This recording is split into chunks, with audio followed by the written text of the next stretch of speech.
2:30 से 4 बजे का समय ब्रह्म मुहूर्त का कहा गया है और उस ब्रह्म मुहूर्त में इन्होंने क्या मुहूर्त निकाला कि ये जो सीटें जब जनता सोई हुई थी, जो जनता का जनादेश था, उस दौरान क्या सेटिंग हुई, क्या हुआ कि जिसके ऊपर अभी तक कोई टिप्पणी आई नहीं। ये जो घालमेल है, ये जो चुनाव आयुक्त, मैं इसे कहूंगा पंगु चुनाव आयुक्त, और मुझे शर्म आती है कि इसमें एक सरदार भी है जो सोया हुआ है, वो गांधी का बंदर बना हुआ है कि जिसको ना दिखता है ना सुनता है। नमस्कार, मैं विक्रम और आप देख रहे हैं हिंदू वॉइस। हमारे साथ मौजूद हैं जाने माने पॉलिटिकल एनालिस्ट राजा सिंह जी। आप लोग जानते हैं, तमाम एपिसोड में ये आप लोगों के सामने आ चुके हैं। बात करते हैं कि देश में नई सरकार बनने जा रही है और वो भी गठबंधन के सारे। लेकिन एक तरफ बहुत सारे ऐसे सांसद हैं जो निर्दलीय हैं या छोटी छोटी पार्टियों के सारे वो जीते हैं, जो वो किसी के साथ फिलहाल दिखाई नहीं देते, ना वो एनडीए में थे ना वो इंडिया में थे। लेकिन वो अब किस ओर जाएंगे? क्या वो सत्ताधारी पार्टी के साथ जाएंगे या इंडिया गठबंधन के साथ खड़े होंगे, विपक्ष की भूमिका निभाएंगे, या वो बहुत सारे लोग आकलन लगा रहे हैं कि उनको बड़ी पार्टी कहीं ना कहीं खरीद फरोख्त का मामला भी होना शुरू हो जाएगा। क्योंकि जिस दिन रिजल्ट आया उस दिन देखा गया कि जो रिजल्ट घोषित हुआ चुनाव आयोग ने, वो देर रात जाके अगले दिन सुबह में, कहीं उससे पहले वो सारी चीजें घोषित हुई। तो उस पर जो चुप्पी साधी मीडिया ने और पॉलिटिकल पार्टियों ने, वो भी एक सवाल है। मेरा सर आपसे सवाल है, ये जो पूरी खिचड़ी बनी है इस पर आप क्या कहेंगे? देखिए, खिचड़ी बीमार लोगों को खिलाई जाती है कराम जी, कि जिनको अस्पताल में एडमिट करा दिया जाए और जिनसे अब खाना पचे नहीं, तो उसे खिचड़ी दी जाती है कि चल भाई तू जिंदा रहने के लिए खिचड़ी तो खा ले, ताकि तू इस हॉस्पिटल से कभी तो बाहर निकलेगा। तो ये जो खिचड़ी है ये जनता ने खिलाई है, लेकिन इस खिचड़ी के अंदर भी बहुत बड़ा घालमेल हुआ है। मैं बहुत हैरान हूं कि अभी तक ना तो किसी पॉलिटिकल पार्टीज, चाहे वो मेन स्ट्रीम पॉलिटिकल पार्टीज हैं, चाहे वो कांग्रेस है, चाहे वो एसपी है, जितनी भी ऑपोजिशन पार्टीज हैं, उन्होंने अभी तक इस मुद्दे पे कोई भी बात नहीं करी कि क्यों जो 103 सीटें हैं वो 3:15 बजे सुबह घोषित की गई। उस रात के अंधेरे में क्या हुआ? कहते हैं कि एक ब्रह्म मुहूर्त क्यों कहा जाता है कि उस टाइम पक्षी भी डिस्टर्ब नहीं करते, इसलिए 2:30 से 4 बजे का समय ब्रह्म मुहूर्त का कहा गया है।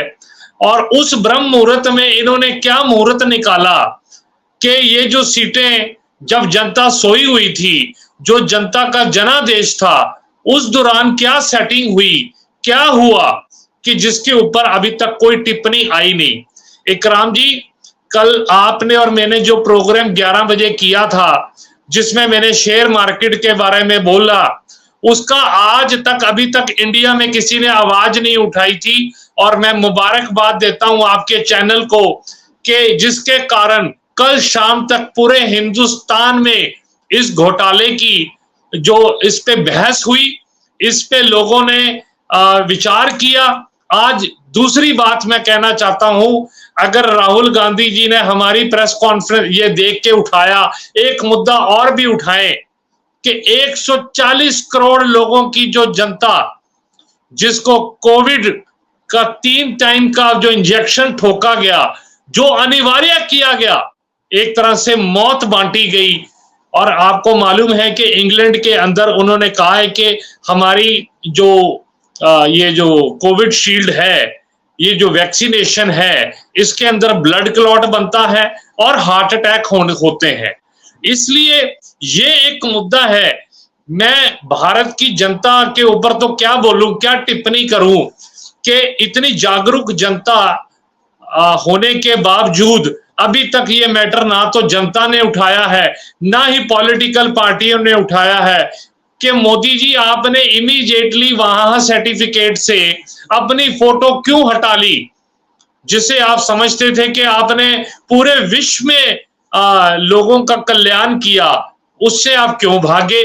और ये कोविड शील्ड का मैटर आपने इस बार वैक्सीनेशन अपने चुनावी भाषणों में क्यों नहीं बोला?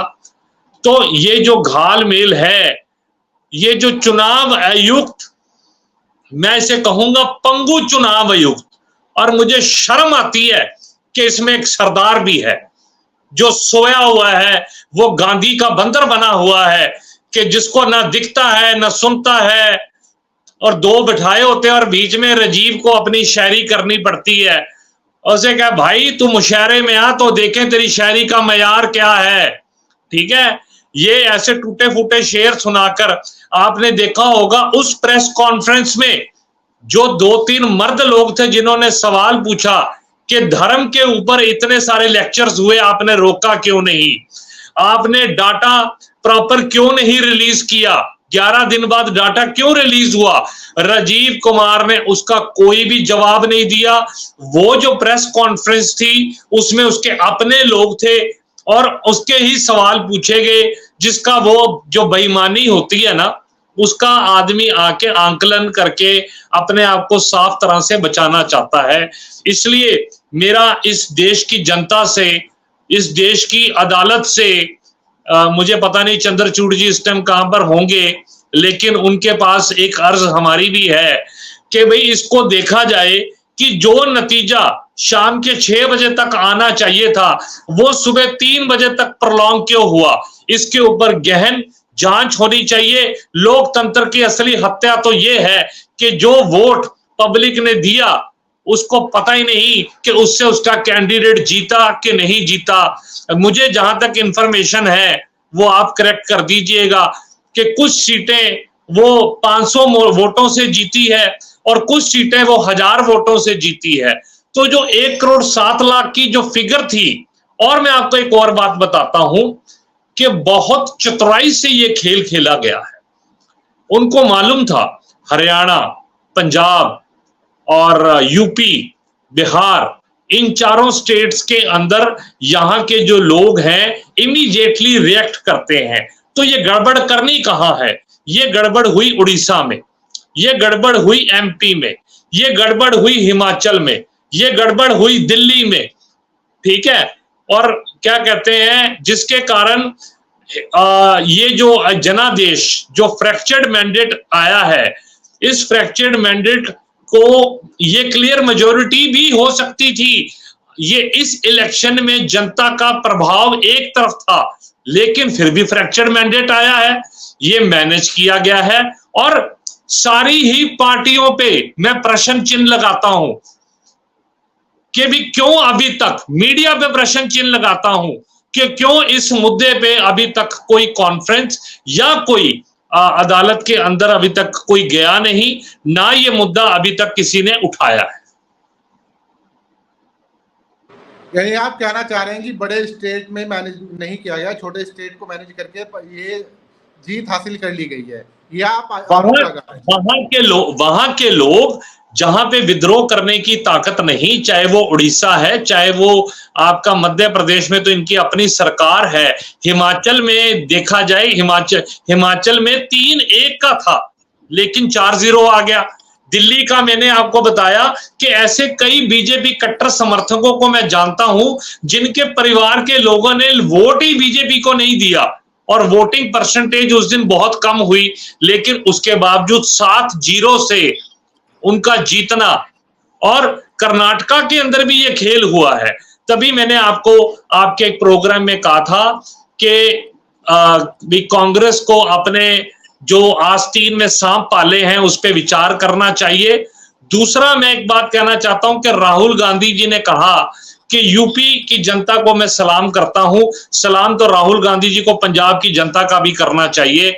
वहां तो फिर आपके पास क्या कहते हैं अखिलेश यादव थे, यहां पे पंजाब के लोगों ने सिर्फ कांग्रेस को ध्यान में रख के वोट डाला है। ठीक है, 7 सीटें दी हैं। अगर आप आम आदमी पार्टी के साथ दिल्ली में जाने की गलती ना करते तो यहां पर 11 से 12 सीटें कांग्रेस की होती, इसमें कोई दो राय नहीं थी।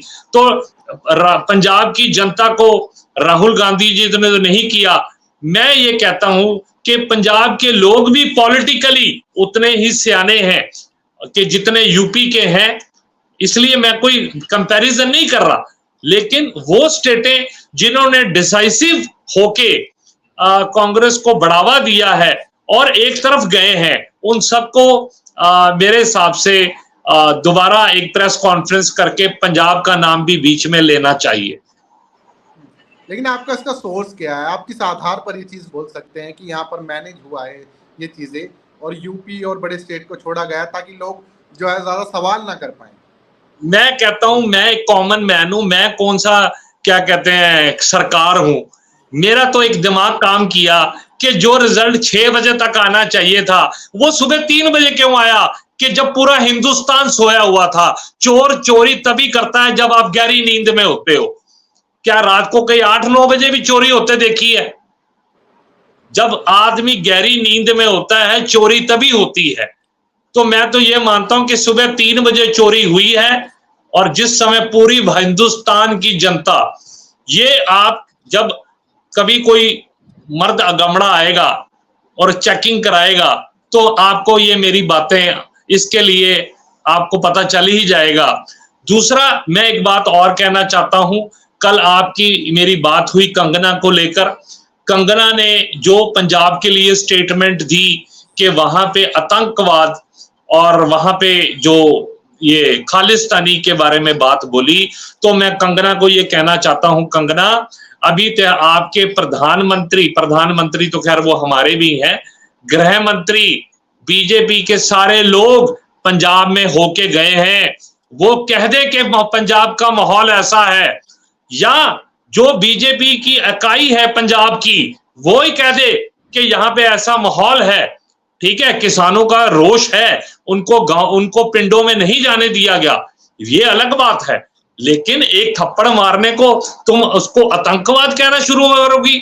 मैं ये बताना चाह रहा हूं, बीजेपी को ये कह रहा हूं कि अपनी एमपी से पंजाब के लोगों को माफी मंगवाए, नहीं तो डेफामेशन केस मैं करूंगा पंजाब को बदनाम करने के लिए, कि अगर एक थप्पड़ मारने से आतंकवाद हो जाता है तो कंगना रनौत ने अपनी रैलियों में ये साफ बोला है कि हिमाचल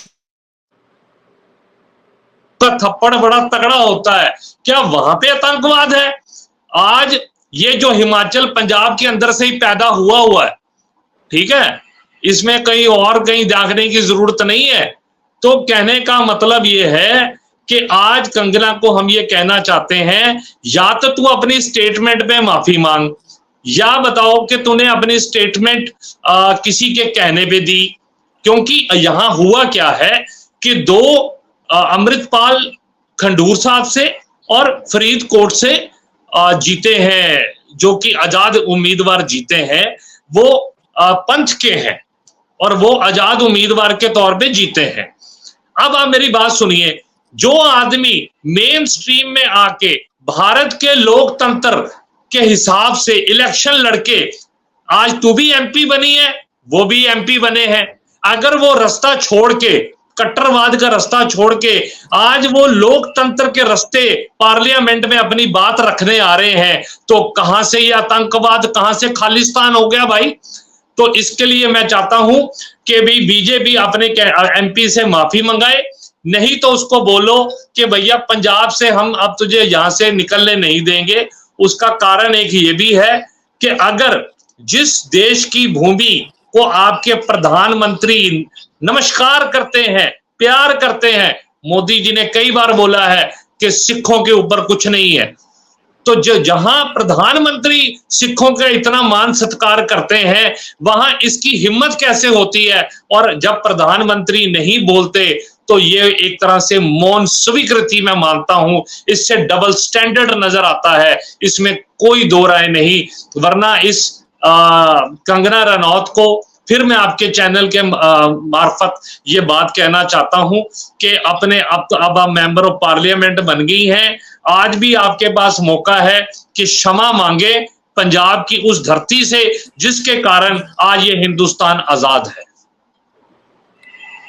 बहुत बहुत शुक्रिया सर इस एनालाइज के लिए। जनता पर छोड़ देते हैं कि उनका क्या कहना है, कि आपको लगता है ऐसा कुछ हुआ है क्या, चुनाव आयोग ने कोई गड़बड़ी की है सुबह 3 बजे रिजल्ट दिखाकर, और जहां पर सर ने कहा कि मैनेज की गई हैं चीज़ें, उसमें कितनी सच्चाई है? नीचे कमेंट कीजिएगा, वीडियो को ज़्यादा से ज़्यादा शेयर कीजिएगा। जल्दी मुलाकात होगी इनसे अगले एपिसोड में, तब तक के लिए दीजिए इजाज़त। शुक्रिया सर। धन्यवाद।